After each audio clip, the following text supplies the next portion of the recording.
Hey, what's going on, guys? Welcome back to the Texas Chain Saw Massacre the game video. Today, the full patch notes just dropped for the update coming out tomorrow, Tuesday, November 28th. This is the update that includes Nancy, Danny, and the new map, Nancy's House, but it also has over 250 fixes and multiple unique gameplay changes. Now, these patch notes are huge, and I don't want to sit here and just read all the fixes to you. So what I'm going to do is skip the fixes. There are some good ones in there. You should check them out. I'll give you the link in the description to the full patch notes. But I want to go over the changes because I think that's where the most interesting discussion is. There's some unique ones, things we've already talked about before, but a couple things that we haven't dialed into yet. So I'm skipping all 250 fixes. We'll come back to those another time. We'll talk about them in the live stream tonight. But I want to go right to the changes. Let's see just how much it's changing in this next update. First of all, this is supposed to be dropping right around 2 p.m. Eastern tomorrow, Tuesday, November 28th. Okay, so 2 p.m. Eastern, that's when you want to be on the lookout. The one fix I will address, and it's the very last fix on the patch notes, but it goes hand in hand with the change here in a little bit. Fix turning off the valve. Fix a bug that would allow family to turn off the pressure valve too quickly by using their ability while interacting with the valve handle. This was a really bad exploit. It made it very unbalanced, and the valve is out of the question because you can just kind of cheat and turn it off instantly. It definitely changes the balance of the game, but you can't do that anymore. But there is a change to the valve, and we'll talk about that in a second. Change character outlines when making noise. We have changed how character outlines function when triggering noisemakers. Players who make noise will now have a red noise outline attached to them for a few seconds. Making noise with bone charms, nuggets, bone piles, door slams, and toolbox will be affected. Sliding metal doors will not. This is intended to incentivize stealthy play. I'm all for this. I love this change. I talked about it before when they announced it. I think it makes sense. If you want to be risky, you want to play fast, make a ton of noise, you really didn't get punished at all for that. Now there is actually a downfall of it, right? You actually will be seen, and it helps if you're that one person where you have a stealthy teammate who's chilling by a toolbox and you run over there sprinting, making a ton of noise, and you decide to hit that toolbox, make a bunch of noise. You're not just exposing them and ruining their life, right? The noise will follow you, and it will allow Leatherface or whoever the other Fed members to be distracted by you and not screw over your teammate. That's a really big benefit of it. Nugget highlighting you does make things a little bit tricky. Nugget triggers very quickly if you're not paying attention, so you gotta be real smart when you're around Nugget now. I like that you actually have to play stealthy. You actually have to be smart now. I think that's a cool change, and I'm excited to see how it actually plays out. Change mute all option. We've added the option to quickly mute all players in a lobby. Thank you. Thank you. I hated the way muting worked in the pregame lobby and in the actual lobby itself. I'm glad that I can just click one button, done, everyone's muted, moving on. Change auto crouch toggle. We have added the option to toggle auto crouch on or off. The option we found in the input section of the options menu. 3 months ago, this would have been great. I'd have loved to have it. Now I'm so used to the auto crouch that I would actually get messed up if I turned it off. So I think I'm just gonna leave it on, whatever. But new players especially, or those that really hate that auto crouch that haven't adjusted to it yet, now you can just turn it off and you're good to go. Change Nancy's House valve tank locations. The team has incorporated feedback from the Slaughterhouse map to improve Nancy's house. Now, that tells you that the valve locations at Nancy's house were going to be in the basement. All right, so that would have been annoying. I'm really glad that they took the feedback from Slaughterhouse, incorporated before we even had to bitch about it. Before we had any complaints about it, they were like, you know what? Let's go ahead. Let's adjust this now before we get yelled at. I like that. I'm glad they did it. Change victim abilities at match start. Victim abilities will now start the match with a 60-second cooldown. Now, we've talked about this in previous videos. It's a big change, but I really don't think it's going to have the result that they think it will. Their goal is to kind of slow the early game down, but I don't think it's really going to do that, right? The only way to slow the early game down would be to kind of just nerf the shit out of Connie, and it actually would have to be to nerf proficiency, because no one's really going to waste that unlock ability on Connie in the basement. It's very rare for that to happen now. They're just going to use high proficiency builds and get a door locked very quickly. Your ability isn't going to do shit for that. You don't need your ability for that. The only thing they're really stopping here is the get out of jail free cards, right? Like Leland's not going to be able to shoulder you very quickly. You could kill him very quickly if you catch him in time. Same with Anna not being able to use her power. It's a really just makes the 60-second start of the game a little bit more nerve-wracking if you caught in the chase with Leatherface. But beyond that, in terms of opening doors quickly and moving quickly, you really don't have too much to worry about in that regard. This cooldown is not going to change anything for you in that manner. Change hitchhiker traps and pressure valves. We've removed the safe zone in front of the pressure valve so the hitchhiker can trap the device. Here's the thing, you already could trap the device. If you put it outside of that safe zone in the pressure valve, it'll work. That trap will work. It just, maybe newer players don't know that, so they would just not put it there at all. But yeah, you can still put a trap there and it will work. It is an effective trap, but now, no question about it, it's gonna work. You can put it where you want to, and you'll be good to go. Changed gas station smoke room. Here we go. Confirm how they did it. We have added an electric gate to the smoke room exit. We've also closed the gap between the smoke room and the side room. Now, I assumed that the electric gate was going to be the solution to the smoke room exit. We're talking about the front door to the gas station. That was like the most used exit on that map for sure, especially when you combine it with Connie. Now you actually will have to shut the generator off to go out the smoke room. I think that's a great change. The gap is really interesting because now you won't be able to do like the hitchhiker tech where you latch the door and put a hitchhiker trap at that gap. That gap's just completely gone. So yeah, I don't know who that actually benefits more. I don't know if that benefits family more or if that benefits victims more. I suppose if you're in the chase and you're trying to get to that door and open it quickly, you know, Hitchhiker and Sissy had the advantage where they could go through the gap with you and be on you and just ignore the door that maybe you latch. I don't know. I'm curious to see how that actually plays out, but I'm all for the electric gate being on the smoke room exit. That was just such a overused, overpowered exit. Now you're good. The generator makes all the difference. I like that change. Change hiding invite codes. We have made invite codes able to be hidden. This should help reduce unwanted sharing of the codes. This is primarily for streamers, right? Streamers want to play with their subscribers, whatever that is, you know. They would open a new party and all of a sudden somebody would join, right? Somebody would join before you sent any invites, whatever.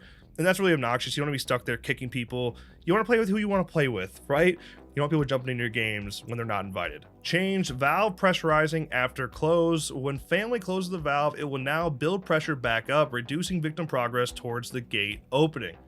This is a change that I've been wanting since the game came out. It's really going to make the difference at places like Slaughterhouse, although we'll talk about that in a second. That has changed as well. But in the words of Gunn themselves, the valve is supposed to be like the absolute last resort escape. It's supposed to be the one that victims don't want to go for unless they absolutely have to. And that is just not the case at all. I mean, at Slaughterhouse, it's basically the only escape that people go for because it's so unbelievably easy. This to me makes all the difference in the world. If you shut it off, it will then pressurize back up. You now can just chill there, guard it, let it go back to normal, and you keep that going instead of, you know, them rapid firing, opening it over and over again and having it open before you can even do anything about it. I like this change. It's a good one in my opinion, and I'm curious to see how big of a difference it actually does make. Change variable lobby timer. We have changed the behavior of the lobby timer depending on how many players have hit ready. If 5 out of 7 players in a lobby hit ready, the lobby timer will drop to 30 seconds. Thank God. Seriously, the lobby timer in this game is one of the worst experiences I've ever had in a video game in terms of pre-game lobbies. You can sit there forever. And because of all the lobby dodging, it'd be even worse, and the timer just reset over and over again. If you get 7 people in there, I want that clock to drop down as quickly as possible. Let's get a game going. Let's make it happen. Because I've probably already been sitting there for like, 10 minutes trying to get this thing going. So thank you. Good change. Love to see it. Change Grandpa Awakened cutscene. We have removed the Grandpa Awakened cutscene. Has been replaced with a simple banner notification to inform players. Hallelujah. It happened. The Grandpa cutscene screwed over Leatherface. It screwed over victims. It screwed over everybody. It was the worst. It was annoying. I love Grandpa. All right. I love seeing him. I love getting a nice little close up of his face here and there. But God, it was just so bad. It caused so many issues. I'm glad it's gone, but I will miss you, Grandpa. Change Leatherface requirement. We have removed the requirement for Leatherface in every match. This change does not affect anything other than the requirement. Maps, barricades, and family spawns are unchanged. I need to just reiterate that point, okay? Leatherface, don't have to play him anymore. That's totally up to you, but just know, maps, barricades, family spawns, everything unchanged. There'll be nobody in the basement. Obstacles will still be there, gaps, crawl spaces, whatever. It's all the same. Just now, you may not have a Leatherface there. And really, I think this is kind of like they're messing with their heads here, okay? They want you to want Leatherface. And that's what this is going to change. Like, hey, your call. You don't want to play Leatherface? Fine. But this is the Texas Chain Saw Massacre, right? Leatherface is that main character. He should be in the game. You should want him in the game. And that's what this change is going to do, because you're going to figure out pretty quickly just how important he is. But you can still do cool and unique things if you don't want him there. To me, it's a win-win, right? If you don't want him, sure. But you still might need him. You still probably want him. I don't know. I like it, and we'll just see just how different the game plays when Leatherface isn't in there anymore. Change gas station fuse and fuse box spawns. We have changed the spawn locations for some fuses on gas station. We've changed a fuse spawns for the fuse box itself as well. That's news. They didn't say that before. This should help prevent scenarios where a fuse spawns near a fuse box. Now, I'm kind of wondering if they got rid of the outside fuse box location entirely, because that would seem to be the one that was kind of messed up the balance a lot. If the fuse box spawned outside, it seemed like victims had the upper hand in terms of being able to get that done quickly, and you get it done, you run to the well 10 feet away and you're out, right? You're good to go. So I'm wondering if that's the one they decided to just get rid of completely and maybe move it into the workshop or something like that. I don't know. That'd probably be overpowered too. I don't know where you put it, but that's the one I assume is being changed, but we'll find out tomorrow. Change character bio localization. We've updated and fixed some of the localizations on character bios. Tuned Cook's Seek ability consumption. We've adjusted the consumption rate for the Cook's Seek ability. His ability should now drain while searching for noises. His ability should now continue to drain while focusing on sounds. Tuned map weighting in backend. We have opened up controls in the backend to adjust map weighting. Example, we can now make Nancy's house weighted above the others. This can help make maps come up in rotation more or less frequently depending on setting. This change was obviously meant to make new maps the priority, right? So Nancy's house is definitely going to be in the rotation more than the others when it comes out tomorrow. Makes complete sense, is expected, and I like to see it.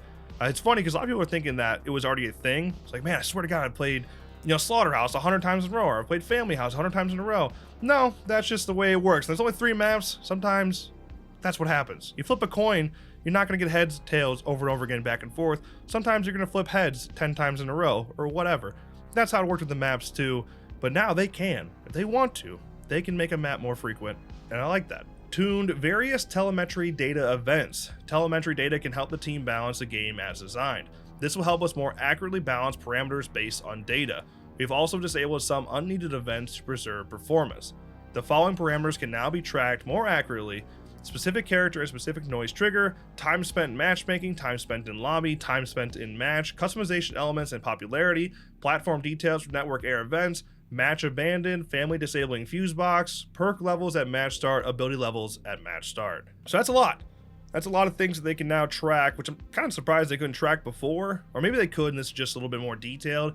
But this could really help with balancing, right? Instead of just having it all be like feedback-based balancing, they can actually take a look at these things, see what the data shows, not what the loudest person in the room says, and that could be some big changes. That could really help with balancing and actually looking at what truly is happening versus what people say is happening. I like that. Tune Gallows Kills XP. We have raised the XP earned for a Gallows kill above the standard XP for an execution. We have added a notification for the Gallows kill when earned. Hey!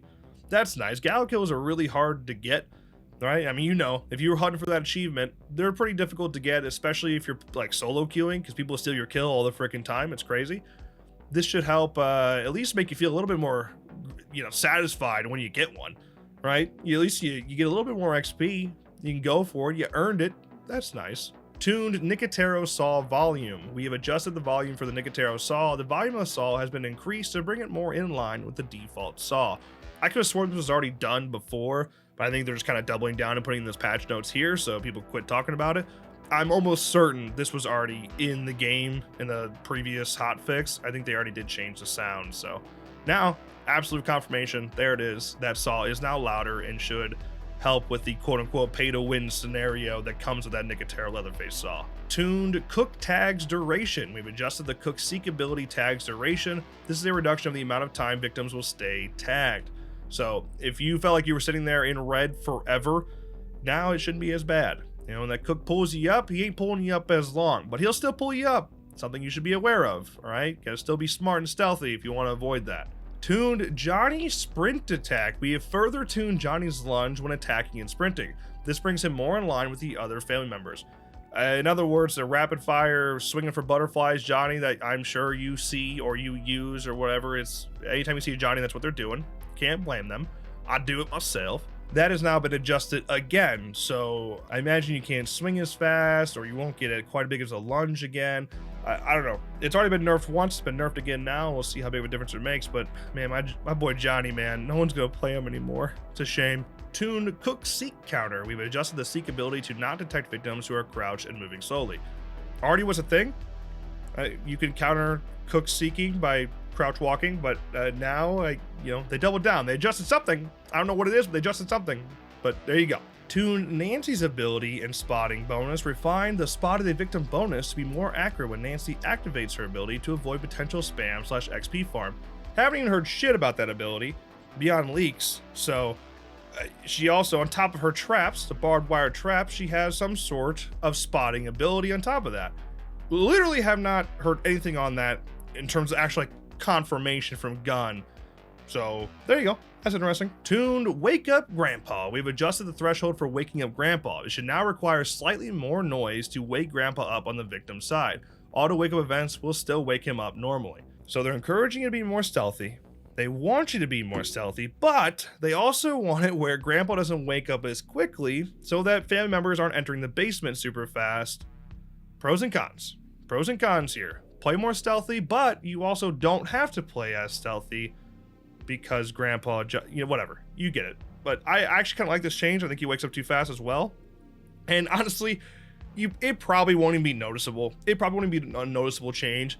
People are still going to instantly go grab bone scraps or instantly go grab unlock tools. He's going to wake up anyway. But now if you do want to be more stealthy, especially if you're in a squad, you can do so, and you'll have even more time before Grandpa's on your tail. Tuned Johnny's Hunt counter. We've adjusted the hunt ability to not detect victims who are crouched and moving slowly. I talked about this one before. Johnny, yeah, another little casual nerf for the boy. I actually don't think this should be a thing. This is really the only time where Johnny's ability outshines Cook's ability, right? Is when they're actually sitting totally still in a bush. You have no idea where they are. That's when Johnny's ability comes in really clutch.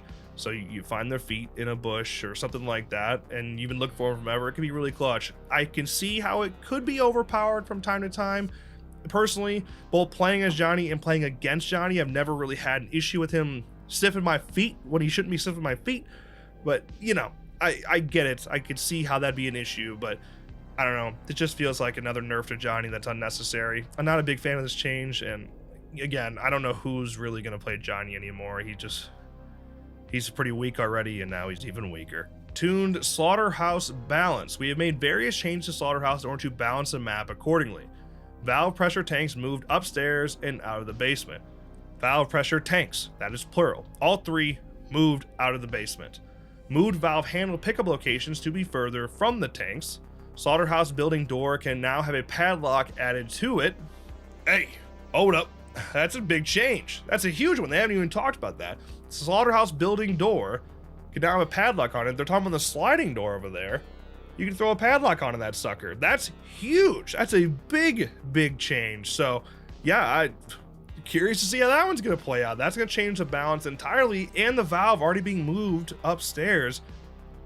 In the blink of an eye, at least on paper, I think Slaughterhouse now favors family. And with that change on top of the valve, it might be quite a bit too. Added nuggets to the Slaughterhouse building, added nuggets to the facilities building as well. So yeah, big changes there. It depends where they put the valve. I don't know what those locations are going to look like, but I have a feeling that this just became a family-sided map. And I can hear the victims. I can hear the victim mains. As a quick match main, I don't really care either way. But I could totally hear if you're a victim main, that just slapped you right in the face. That's tough. That's tough. We'll see just how that plays out. But man, what a change. Tuned base sensitivity defaults. We have made minor tweaks to the base control sensitivity. Tuned prey drive and cook seek. Previously, Cook could activate the prey drive perk by simply hovering over a victim. Now, Cook would need to fully spot the victim for prey drive to activate. Tuned pins and needles perk. We have tweaked the pins and needles perk for Nancy to be more in line with other perks that feature a % chance to keep an item. I guess we'll see how that plays out when we actually get to play as Nancy. Tuned security pins. We have adjusted the security pins perk to only affect Cook's padlocks. I think that's more than fair. I think the security pins was one hell of a perk. It's one hell of a perk when you combine padlocks and the lock underneath being affected by it. Now just a padlocks. I think that's the way it should be. I like that change. Tune Slaughterhouse escape volumes. We have brought the escape volumes in towards the cattle grids on Slaughterhouse escape gates to limit trolling. So we talked about this before. So this is just Slaughterhouse. They've only done this to Slaughterhouse, not all of the maps for the escape gates. That's interesting, because I had a lot of questions about that, because it brought into question if rubber boots was still going to be useful, but I guess so. I guess it'll be just fine because it didn't affect any other maps beyond Slaughterhouse. Tuned well jump iframes. Previously, victims could be hit multiple times on their way into a well, creating various issues. Now, being hit in the way into a well will only damage the victim once and then force them into the well. So that is a pretty good change. You can get like 3, 4, 5 hits on a victim as they go down a well. And when you could do that, it's basically a guarantee that they're going to be incapacitated. Now, not so much, depending on who delivers the hit, where their health's at, etc. So yeah, again, totally fair. It's a good change. If they're halfway down a fucking well, you shouldn't be able to hit them. Simple as that. I like the change. That's how it should be. Tuned adjusted haptic feedback. We've reduced the haptic feedback slightly to not feel so excessive. I actually really like the haptic feedback. I don't know. It really helps, especially with Grandpa roaring. It really helps, but I hope that's not too much of a nerf to the haptic feedback, because I do enjoy it.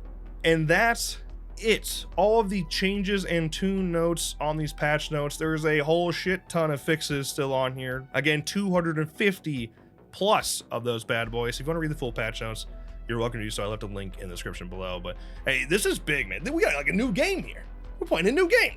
Tomorrow, completely different experience, I think. A whole bunch of changes. Slaughterhouse, Nancy's house, new to characters, changes to perks, changes to abilities. I mean, no Leatherface required. These are huge changes. It's going to be a different gameplay experience, and it's going to be a lot to try out. It's going to be a lot to test out and see how it works. I don't even know where to begin. I don't even know what to do tomorrow. I don't know. I'm excited, even though some of the changes might be a little questionable, and they might have to revert back on them.